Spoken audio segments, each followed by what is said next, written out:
প্রিয় শিক্ষার্থী বন্ধুরা, আসসালামু আলাইকুম। আজ আমি তোমাদের জীবন ও জীবিকা বইয়ের ২৮ পৃষ্ঠার পেশার রূপবদল এ অধ্যায়ের ৩০, ৩১ ও ৩২ পৃষ্ঠার ছকগুলোর সমাধান করব। তো প্রথমে ৩০ পৃষ্ঠার ছকটির সমাধান করা যাক।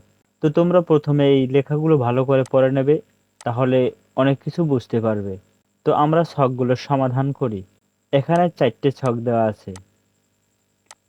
তো প্রথম ছকটিতে হবে ফার্মাসিস্ট, দ্বিতীয় ছকটিতে হবে ডোম, তৃতীয় ছকটিতে হবে নার্স, চতুর্থ ছকটিতে হবে ডাক্তার। তো আমরা ৩০ পৃষ্ঠার সমাধান পেলাম। এখন ৩১ পৃষ্ঠার সমাধান করব। তো এখানে দেয়া আছে, এবার দলগত আলোচনার মাধ্যমে আমাদের এলাকার মানুষের বিভিন্ন পেশার তালিকা তৈরি করি। ১. বিদ্যালয়ে শিক্ষাদান কার্যক্রম পরিচালনার জন্য শিক্ষক আছে। ২. এলাকার ময়লা আবর্জনা পরিষ্কারের জন্য পরিচ্ছন্নতা কর্মী নিয়োজিত আছে। ৩. আইন শৃঙ্খলা রক্ষায় পুলিশ বাহিনী কাজ করে।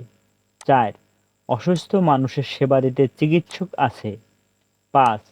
অপরাধীকে আইন অনুযায়ী শাস্তি নিশ্চিত বিচারক কাজ করে। ৬. বড় দালান, সড়ক ও সেতু তৈরির নকশা প্রণয়নে প্রকৌশলী ভূমিকা রাখে। ৭. বিভিন্ন মালামাল বহনের কাজে কুলি ব্যস্ত সময় কাটায়। ৮. দৈনন্দিন জীবনে বিভিন্ন পণ্য কেনাবেচা করার জন্য ব্যবসায়ী আছে। ৯. যাতায়াতের কাজে বিভিন্ন যানবাহন চালানোর জন্য পরিবহন শ্রমিক রয়েছে। ১০. খাদ্য চাহিদা পূরণের জন্য ফসল চাষাবাদের কাজে মাঠে কৃষক পরিশ্রম করে। তো আমাদের ৩১ পৃষ্ঠার সমাধান এতটুকুই। তো এখন ৩২ পৃষ্ঠার সমাধান দেখা যাক। তো ৩২ পৃষ্ঠায় দেয়া আছে দৃশ্যপট ১। তো এখানে বেশ কিছুদিন আগের কথা, যাই হোক কিছু কথা দেয়া আছে, তোমরা সুন্দর করে পড়ে নেবে।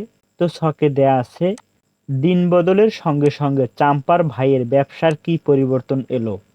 উত্তর: মানুষের হাতে যখন নগণ্য পরিমাণে মোবাইল ছিল, তখন চাম্পার ভাইয়ের মোবাইল ফোনে কথা বলার ব্যবসা রমরমা ছিল। সময়ের পরিবর্তনের সাথে মানুষের হাতে মোবাইলের ব্যবহার বাড়তে থাকলে তার ব্যবসার দুর্দশা শুরু হলো। এ পরিবর্তন দেখে প্রতিবেশী সামাদের পরামর্শ শুনে ইন্টারনেটের ব্যবসা আরম্ভ করলো। ছাত্রছাত্রী থেকে শুরু করে সকল জনগণের বিভিন্ন সেবা ইন্টারনেটের মাধ্যমে পেতে তারা দোকানে ভিড় হতে থাকলো।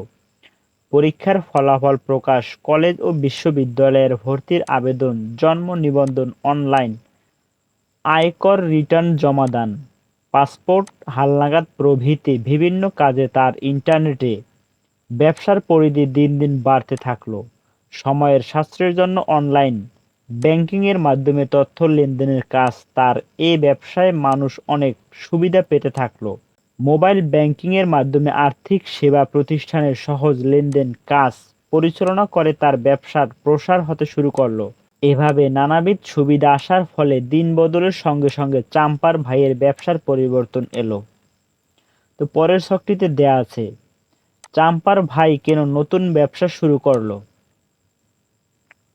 উত্তর: ব্যবসায় লাভ ক্ষতির হিসাব যদি পুঁজি বা অর্থের সাথে গরমিল হয়, তখন চিন্তা ভাবনা করে ব্যবসা পরিবর্তন করতে হয়।